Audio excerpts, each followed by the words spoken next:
వృశ్చిక రాశి వారికి ఈ వారం అంత అనుకూలంగా లేదని చెప్పొచ్చు. ద్వితీయ పంచమాధిపతి అయిన గురువు అష్టమంలో కంబస్ట్ అయ్యారు. అలాగే దశమంలో కుజకేతులు. వృత్తిపరంగా వ్యాపార పరంగా చిన్నపాటి ఇబ్బందులు ఉంటాయి. కుటుంబంలో కూడా కొంత అశాంతి నెలకొంటుంది. పెద్దల ఆరోగ్యం పట్ల కొన్ని జాగ్రత్తలు తీసుకోవాలి. కొన్ని అశుభ వార్తలు వినే అవకాశం లేకపోలేదు. దీనికి గాను ప్రతిరోజు ప్రతినిత్యం దుర్గా అష్టోత్తరం, సుబ్రహ్మణ్య స్వామి అష్టోత్తరం పండించడం చెప్పదగిన సూచన. అదేవిధంగా సంతానానికి సంబంధించిన విషయ వ్యవహారాలు వీరికి చక్కగా ఉన్నాయి. మంచి ఉద్యోగం లభిస్తుంది. ఎవరైతే ప్రభుత్వ ఉద్యోగం కోసం ప్రయత్నం చేస్తున్నారో వారికి సానుకూల పరిస్థితి ఉంది.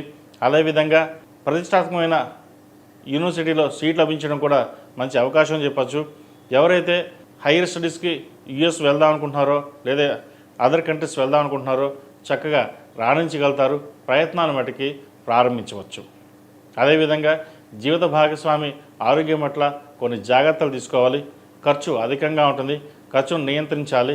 వచ్చిన రూపాయిని సేవింగ్స్ రూపాయినా చేయాలి. ఏదైనా ఇన్వెస్ట్మెంట్ చేయదలుచుకుంటే బంగారం మీద ఇన్వెస్ట్మెంట్ చేయండి, లేదంటే ఫిక్స్డ్ డిపాజిట్ మీద ఇన్వెస్ట్మెంట్ చేయండి తప్ప ఎటువంటి ల్యాండ్ విషయంలో కావచ్చు, ఇతరత్ర చిట్ ఫండ్, షేర్ మార్కెట్ ఇటువంటి వాటికి ఇన్వెస్ట్ చేయకుండా ఉండడం చెప్పదగినది.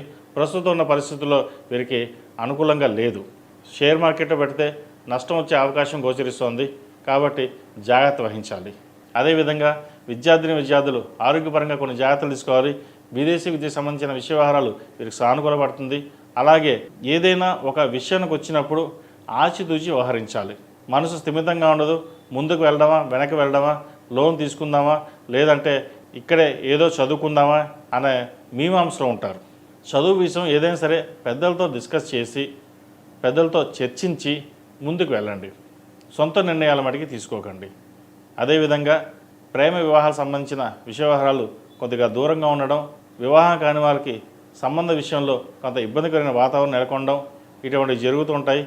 కొన్ని సంబంధాలు చేద్దాకా వచ్చి చేజారిపోవడం, ఆరోగ్యపరమైన ఇబ్బందులు అనేవి ఏర్పడడం కూడా జరుగుతుంటాయి. ఇటువంటి విషయ వ్యవహారాల్లో జాగ్రత్త వహించండి. విదేశాల్లో ఉన్నవారికి H1B వీసా వంటివి ఇబ్బందికరంగా ఉన్నా కూడా వచ్చే అవకాశాలు లేకపోలేదు. గట్టిగా ప్రయత్నం చేయండి. ఈ రాష్ట్రంలో జన్మించిన స్త్రీలకు వృత్తి ఉద్యోగాల పరంగా, వ్యాపార పరంగా సానుకూలంగా ఉన్నప్పటికీ గోచార రీత్యా ఫైనాన్స్ పరంగా అంత బాగా లేదు. ఒకటి. రెండవది, కుటుంబ పరంగా ఏవో చిన్న చిన్న చికాకులు అనేవి ఏర్పడతాయి. 3. మీ ఆరోగ్యం పట్ల చాలా జాగ్రత్త వహించాలి.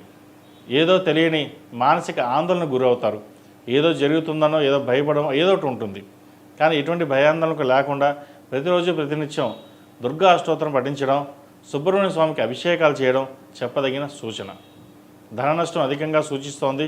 అవసరమైతే తప్ప ఎటువంటి ఖర్చులు లేకుండా ఉన్న డబ్బును సేవింగ్స్ రూపేణా వెళ్ళడం అనేది చెప్పదగిన సూచన. ఈ రాశిలో జన్మించిన వారు ప్రతిరోజు ప్రతినిత్యం ఓం నమో నారాయణ ఒత్తుతో దీపారాయణ చేయడం, హనుమాన్ ఒత్తుతో దీపారాయణ చేయడం, అలాగే సుబ్రహ్మణ్య స్వామికి అభిషేకాలు చేయడం చెప్పదగిన సూచన. సుబ్రహ్మణ్య పాశుపత హోమం చేయించడం కూడా చెప్పదగిన సూచన. ఈ రాశిలో జన్మించిన వారికి కలిసి వచ్చే సంఖ్య 6, కలిసి వచ్చే రంగు గ్రీన్. ఏదైనా పని మీద బయటకు వెళ్ళేప్పుడు మంగళవారం కానీ శనివారం కానీ వెళ్ళండి. మంచి ఫలితాలు సంప్రాప్తిస్తాయి.